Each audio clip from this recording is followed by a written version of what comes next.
አሁን በሰይፉና በቴዲ መሀል ያለው ነገር ላይ ተጠንቀቅ። እንደዚህ አይነት ነገር ውስጥ አትግባ። እንኳን ሞተች እንኳን ደፋት ተሸልመዋለሁ ነው ባገኘዋት። ዘረኛ ናት። ያዳፊያ ዶቄት ያዳፊያ ዶቄቲን ቴዲ አፍሮን አዋርዳዋለች። እንዴት የቴዲ አፍሮ ሚስት ሆና አዶናይን የመሰለ ልጅ ኢንተርቪው ታደርጋለች? ቢያንስ ለራሷ ክብር ባትጨነቅ ለቴዲ አፍሮ ክብር አትጨነቅም? በአላህ Subhanahu Wa Ta'ala ፍቃድ ካላችሁበት ድረስ በርድም ይሁን በክላሽ እንመጣችኋለን ኢንሻአላህ። ሰላም ውድ ተመልካቾች እንደምናችሁ፣ እኔ ያለው በጣም ደህና ነኝ። ክብሩ ይስፋ ለመድኃኒዓለም። ዛሬም እንደተለመደው እንግዲህ ለእናንተ ይጠቅማሉ፣ ያስተምራሉ፣ ዘና ፈታ ያደርጋሉ ብዬ ያሰብኳቸውን ቪዲዮዎች ወደ እናንተ ሰብሰብ አድርጌ ይዤላችሁ መጥቻለሁ። የመጀመሪያው እንግዲህ ቪዲዮ የሚሆነው ቀነኒ አዱኛ ከሞተች ሰንበትበት ብላለች። ስለሱ ጉዳይ የወጡ ብዙ መረጃዎች አሉ። አባትየውም እንግዲህ እያስተላለፉት ያሉት መልእክት አለ። እሱም መልእክት የምንሰማ ይሆናል። አንዳንድ ሰዎች ደግሞ ያልተገባ ንግግሮችን ሲናገሩ ተሰምተዋሉ። ስለሱም የምናየው የምንዳስሰው ቪዲዮ ይኖረናል። በመቀጠል ደግሞ ጉራጌ ዞን 8 ቤተሰብ የተመረዘ ምግብ በልተው 7ቱ ሞተው እንግዲህ አንዷ በሆስፒታል ትገኛለች። እሱ ጉዳይ ምንድነው የሚለው የምንቀኝ ይሆናል። ሌላኛው ደግሞ ዩኒቨርሲቲ ውስጥ አመጽ እንደተነሳ እናውቃለን። የአመጽ ምንድነው የሚለውን እና በምን ጉዳይ እየተዳኘ ነው እየታየ ነው የሚለውን ደግሞ እሱንም የምናይ ሌላኛው ቪዲዮ ደግሞ አጫሉ ሁንዴሳ አልሞተም እየተባለ ነው። ሌላኛው ደግሞ ሰሞኑን እያነጋገረ የአምለሰት ሙጬ አዶናይ ላይ መቅረብና የሰይፉ ከቴዲ አፍሮ ጋር እሱም ውዝግብ ውስጥ አለ። ወደ መጀመሪያው ቪዲዮ አባት ከ6 ልጆቹ ጋር በምግብ መመረዝ ምክንያት ህይወቱ እንዳለፈ እየተነገረ ነው የሚገኘው። እጅግ በጣም የሚያሳዝንና ልብ የሚሰብር ዜና ከወደ ጉራጌ ተሰምቷል። ይህ ነገርም የተፈጠረው በምስራቃዊ ጉራጌ ዞን መስቃን ወረዳ ሲሆን ህዳር 6 ቀን ከምሽቱ 1 ሰዓት ላይ የአንድ ቤተሰብ አባል የሆኑ 8 ሰዎች ተሰብስበው ራት ከበሉ በኋላ ከፍተኛ የሆነ የሆድ ህመም ያጋጥማቸዋል። በዛም ምክንያት የአካባቢው ነዋሪዎች ተረባርበው ሰዎቹን ወደ ሆስፒታል ይወስዷቸዋል። ከዛም በኋላ ግን እጅግ በጣም በሚያሳዝን ሁኔታ ማለት ነው የአንድ ቤተሰብ አባል ልጆች የሆኑ 3 ልጆች ወዲያው ህይወታቸው ያልፋል።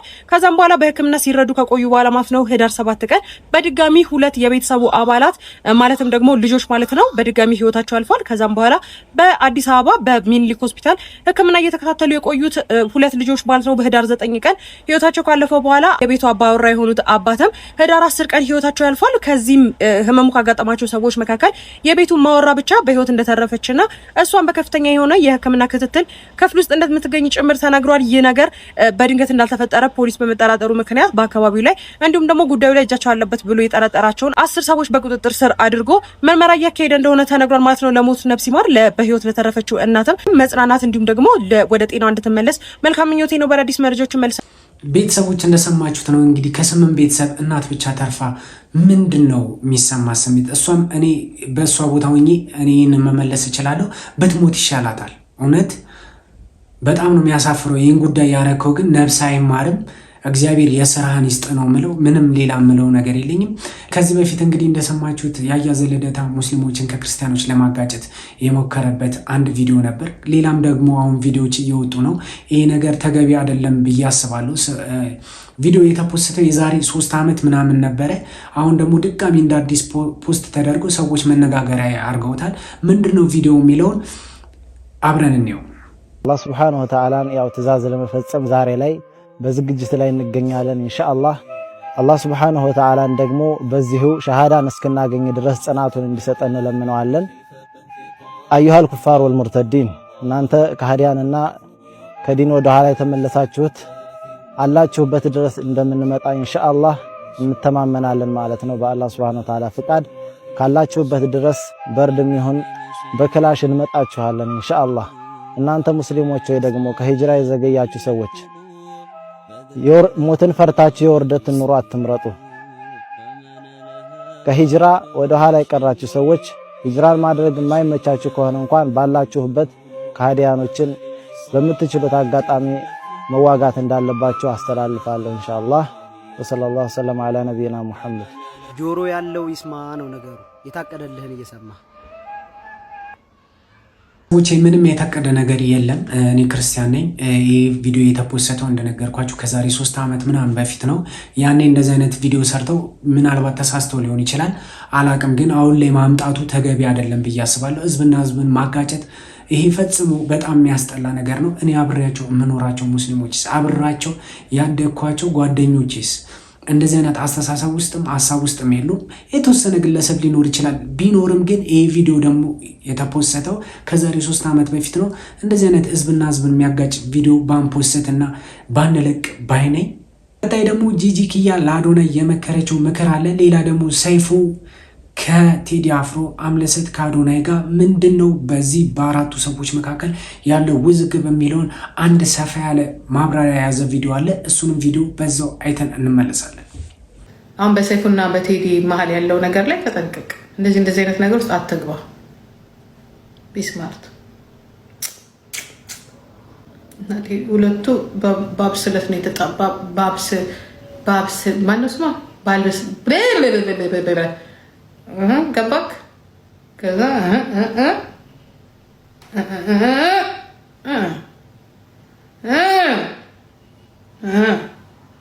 እንደዛ ነው ይሻላል። በአምልሰት ችግር ካለ እስከዛሬ ለምን እሷም እስከዛሬ ለምን አላቀረበችው?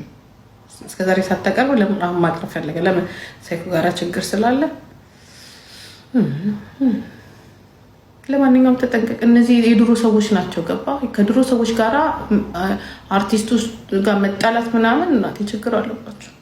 አንተ ገና ነህ። አንተ መጣላት ካለብህ ከነጃኒ ጋር ነው መጣላት ያለብህ። ቴዲ አፍሮን አዋርዳዋለች።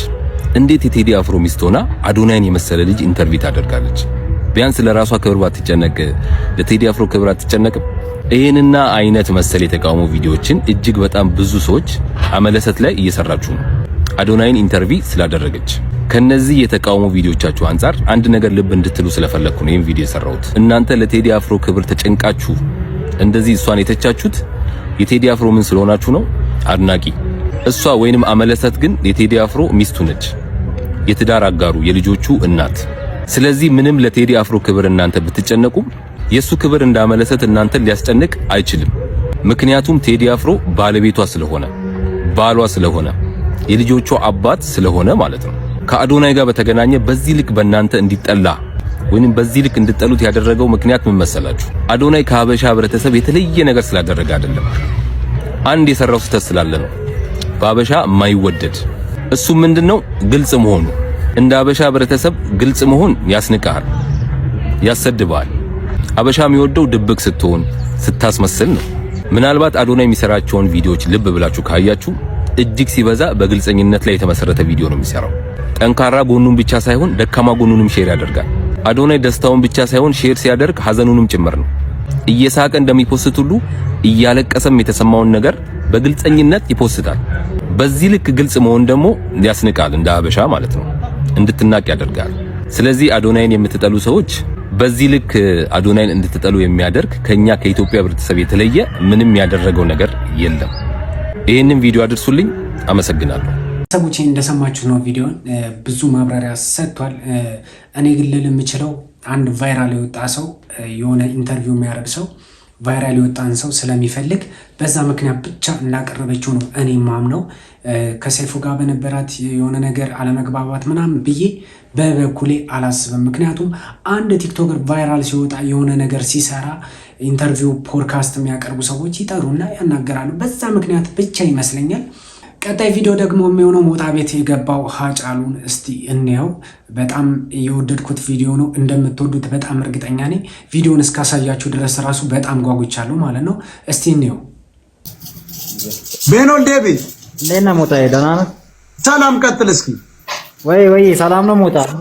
ሰላም ነብሮን ፈነለ እስኪ አድናቂ ነኝ። በዚህ አጋጣሚ ዘፋኝ ነህ? አዎ ነብሮኔ ነኝ። ነብሮ አንተ ነህ? እስቲ ዝፈን። ሩማፍ አሊማን ከራፎዳባቱ ኦቶናን ሲፍቲሩ ኦርማፍ ሶዳንታቱ ሄባኑፍ መቅደላን ኮሮሚ ዳንሰዲ አንሲ ቡዴንጋለ ኮናዋ ቺምፓዲ ከቢ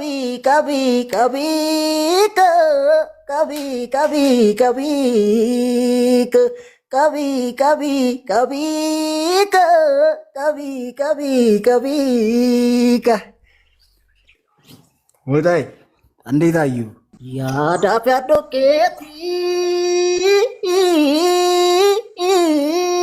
ያዳፍ ያዶኬቲን halkan ciisa dhabee waanuma kee aduutti maafirii wandabba idaraan akkamii kan koo amma gidee kunoo natti gama maala wayya kuleeko igaa maalinni falliko maala wayya kuleeko igaa maalinni falliko कभी कभी कभी कभी कभी कभी कभी कभी कभी कभी कभी कभी እንዴት አዩ? በጣም በጣም በጣም ትችላለህ። በጣም በጣም አለ። አቤት በጣም ነው የወደድኩት በእውነት። አንዳንድ ደደቦች አላችሁ ኦሮምኛ ስለተዘፈነ ብቻ ህዝቡ ዝም ብሎ በቃ ገዳይ ይመስላል። ኖ ሴራ ነው በኢትዮጵያ ውስጥ የሰራ ያለው የህዋስ የሻዕቢያ ሴራ ነው። አመሰግናለሁ። በጣም ነው አየህ፣ ኢትዮጵያዊነት ይሄ ነው። ጋይስ እንደሰማችሁት ነው። በጣም ነው ድምፁ የሚያምረው እና ልክ የአጫሉን ድምፅ ነው የሚመስለው። ለዛ ነው ብዙ ሰዎች ኮመንት ላይ አጫሉ አለ አጫሉ አልሞተም ምናምን ብለው በትዝታ እንግዲህ ወደኋላ መልሷቸዋል። መሞት የሌለበት ሰው ነው የሞተው የነበረው። ምክንያቱም አጫሉን እንግዲህ ብዙ ንግግሮቹን ብዙ ኢንተርቪዎቹን ሰምቻለሁ። ዘረኛ እንዳልነበር ያስታውቃል። ቀጣይ እንግዲህ በዩኒቨርሲቲ የተነሳውን አመፅ እኔና ስለሱ እንግዲህ የተነሱ ሀሳቦች አሉ። እሱ ስለ ትምህርት ሚኒስተሩ እስኪ ይሄ አባታችን የሚሉትን ሰምተን እንመለስ። እኔ ፐርሰናል የሆነ ወቀሳ ማንም ላይ ለማድረግ አልመጣሁም። ኤሪትሪያ በረሃ ላይ ብረት ይዞ ኮማንደር ነኝ ብሎ ሲያዋጋ የነበረ ሰው አምጥተህ ትምህርት ሚኒስቴር ስትል ትምህርት እንደወደቀ እኔ አውቀዋለሁ። እናንተ እንደፈለጋችሁ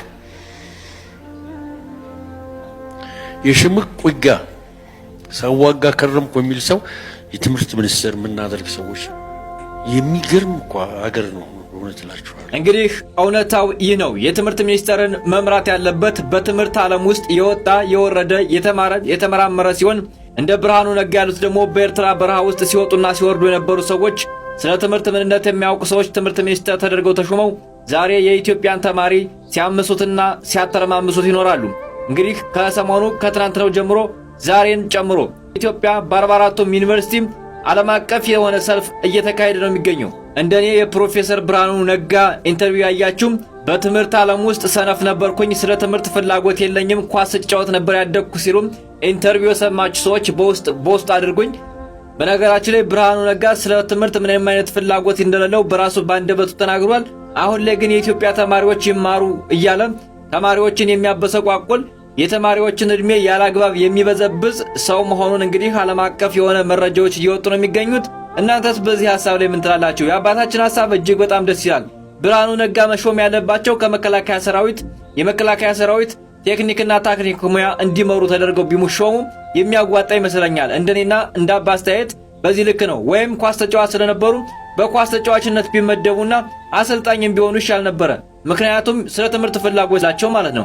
በራሳቸው አንደበት የተናገሩት ነው። የናንተን አስተያየት ኮሜንት ላይ ጻፉልኝ። ሰላም ቤተሰቦች፣ ቪዲዮውን እንዳያችሁት ነው። በፕሮፌሰር በጣም እስማማለሁ። ፕሮፌሰር ናቸው። ስማቸውን ለጊዜው ረስቼዋለሁ፣ ይቅርታ። ግን ለማንኛውም ሌላ ልጅ ደግሞ ያነሳቸው ሐሳብ ነበረ። ቪዲዮውን አላመጣሁላችሁም። ነገር ግን ምንድነው ያለችው? እኔ ሴት ነኝ።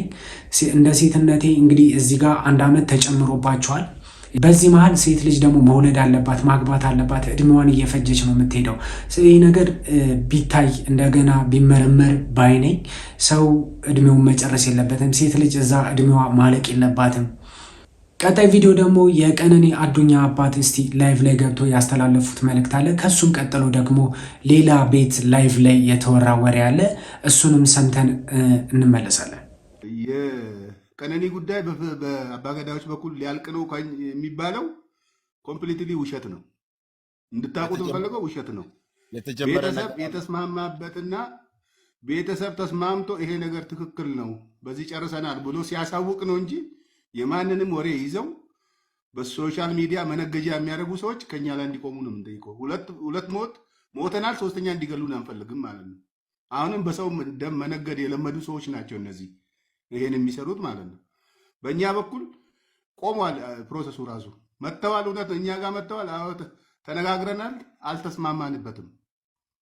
ከመሐላ በፊት መጠናቀቅ የነበረበት ሂደቶች አሉ። ቀነኒ ማን ነው እንዲያረጋት የሚለው መልስ አላገኝም። ቀነኒ ማን ነው የገደላት የሚለው መልስ አላገኝም። አሁንም ቢሆን እስካላገኘ ድረስ አልተስማማንበትም እኛ በዛ። ያ ደግሞ ምንድነው ሳይድ የያዘ ነው። ልክ ዛበሻ እንደዘገበው ማለት ነው። ዛበሻ እንደዘገበው የእርቅ ጉዳይ ነው እንጂ የቀነኒ ደም ፍለጋ አይደለም። ምንድነው ያሉ ቃል በቃል የተደፋን ውሃ ቃና ማድረግ የቀረውን ነው ቃና የምናደርገው እንደማለት ነው ያሉ። ይህንን አንቀበልም። እኛ እውነት ነው የፈለግነው እንጂ የእነሱን ጉማ ፍለጋ አይደለም። የልጃችንን ደም ጉማ ልንበላ አይደለም። ይህንን በአቋም ገልጸናል። ከፈለገም አባገዳዮቹ ላይ የተቀረጸው ቪዲዮ ሙሉውን የቀረጽኩትን እኔ እጅ ነው ያለው። አውቄ ነው ያለቀኩት እንጂ ዝም ብሎ መነገድ ሳይሆን ትክክለኛው በሰው ቁስል እንጨት እንደመስደድ ማለት ነው። ቁጭ ብሎ መነገጃና ላይክና ሼር ማግኘት ከፈለገች ማድረግ ትችላለች። ቤቤ ምትሁን ለሷ ጓደኝ መሰሎቿ ራሱ እኛ የምንፈልገው የልጃችንን እውነት ብቻ ነው። ይሄን እንዲያውቁልን ነው። ስናረግም ደግሞ ለሷ ፍትህ ለጠየቁ ሰዎች ሳናማክር ምንም የምንወስነው ውሳኔ የለም። ይሄን እንዲያውቁሉ እስከ መጨረሻ ከተስማማንም መጨረሻ ላይ በእርቅ የሚያልቀው እኮ ገድያለሁ ብሎ ኦፊሻሊ ሲመጣ በኦሮሞ ባህል ማለት ነው። ገድያለሁ ብሎ ከመጣ ነው። ገድያለሁ ብሎ አልመጣም። ይዘው ደም በእጃችን ያለው ዋስ ጠርተውን የሄዱት በግልጽ መታወቅ ያለበት ግን አልገደልኩም እምላለሁ። ሁለት ተቃራኒ ነገሮች ናቸው ይዞ ሄዱት። ይሄን ቪዲዮ ከአንድ ሰዓት ተኩል በላይ የተቀረጸ እኔ ጋር አለ። ቁጭ ብዬ በራሴ ሞባይል የቀረጽኩት ማለት ነው። እነሱ እንደፈለገ የሚያደርጉትን እኛ አንቀበልም። ባጭሩ ማለት የሚችለው ይሄንን ያለው ምንም በእኛ በኩል ሄዱበት ከአንዴም ሁለቴ መጥተዋል። ግን ሳይድ የያዘ ነው ማለቅ የነበረበት። እኛ የጭንቅላት ነፃነት ነው የምንፈልገው። ልጃችንን አተናል። እውነቷን ነው የምንፈልገው። ያንን በህግ እየሄድንበት ነው። ህግ አታገኙም ያለን ቀን እንቆማለን። ይህን እንድታቁ ነው የምንፈልገው። ያው የቀነኒ አዱኛ አባት ያወሩትን ሰምተናል። እንግዲህ እኔ የልጄን እውነት ነው እንጂ የምፈልገው እኔ ጉማ አዋርድ እንድትበላ ወይም ደግሞ ሌላ ነገር አይደለም። ሌላ ጥቅም የማገኘው ነገር የለም። ግን የጭንቅላት ነፃ መውጣት የጭንቅላት ፍሪ መሆን ነው የምፈልገው።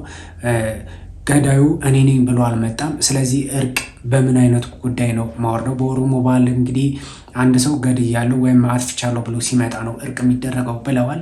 ስለዚህ ምንም የሰማሁት ነገር ስለሌለ ምንም ይሄ ነገር እየተባለ ያለው ነገር ውሸት ነው ብለዋል። ሌላ ቪዲዮ እንግዲህ አንድ ሰው በጣም አጸያፊ ንግግር ተናግሯል። በጣም ነው የሚደብረው። ግን ደግሞ እንደዚህ አይነት ነገር እንድትቃወሙና እንድትጸየፉ እናንተም ደግሞ ቪዲዮን አቅርቤላችኋለሁ። እስቲ ነው ምንድን ነው የሚለው? እንኳን ሞተች እንኳን ደፋት እሸልመዋለሁ። እኔ ባገኘው አርቲስት ዘረኛ ናት ናት እንዴ! ከዚህ በኋላ እኔ አማራ አልሆንም። እቺ አምተ ክላ ስንት አለማይጣ አልላ ሸልላ ስንት ዲቃላ ቀብራ ነው። እኔ እኮ ስማ ዘረኛ ያልሆነች ኦሮሞ ምናምን ብትሆን እንኳን ይሁን ይባላል። እልም ያለች ዘረኛ ጸራ አማራ ናት። አንቁ ገደላት፣ ከፎቅ ላይ ዘላ ወደቀች። እኛ ምን አገባል? በእርግጠኝነት ብዙ አማራ ያስገደለችም ልትሆን ትችላለች። በጣም ጸራ ማነች ሲበዛ። ጋይስ ከዚህ በላይ ላሰማቸው አልፈልግም። በጣም ነው የሚያሳፍሩት። በጣም ነው ወራዶች ናቸው። እንደዚህ አይነት እንግዲህ ቤታችሁ ሞት ይግባ ነው የምለው። እኔ ሌላ ምንም መናገር የምችለው ነገር የለም። ይሄ ሰውዬ ብዙ ጊዜ ብዙ አይነት ንግግሮችን ይናገራል። ስለዚህ ለምንድን ነው ለዚህ ሰውዬ ራሱ አንድ ውሳኔ የማይሰጠው? ማስተያየት ካላችሁ ኮሜንት ላይ ጻፉልኝ። ቪዲዮን እንደወደዳችሁ ተስፋ አደርጋለሁ። ለማንኛውም ይህን ቪዲዮ 100 ላይክ እንደተስማማኑ 100 ላይክ አስገቡልኝ። ሰላም ለእናንተ ይሁን። አመሰግናለሁ።